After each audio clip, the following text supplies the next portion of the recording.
Good morning matats. Muna update sa tong mananagat matats oh. Sa laod din abtan og linog matats. Pero nakagrasya gamit sa matats, no?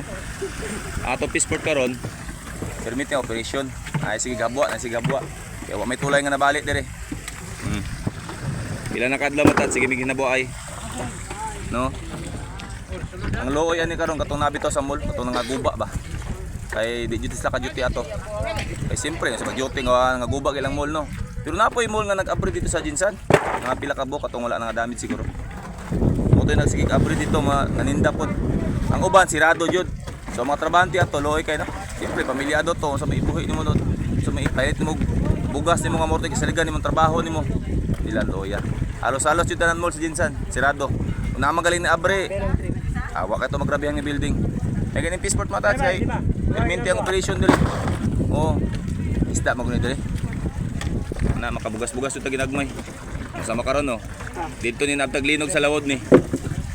May gani paglinaw nakaista pa sila.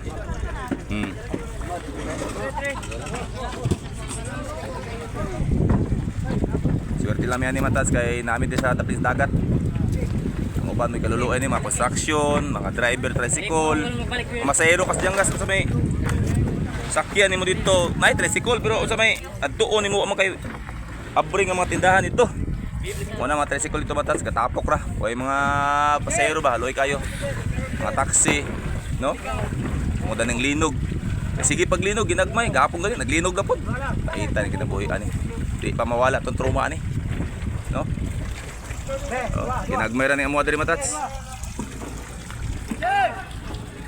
Dito nga side gabo kay montong mga pirit dito, burot, madlagko malansa. O diri pod barilis. Pero gawas sa market nabuhay kay lang market dito gisaraduan man kay nangaguba.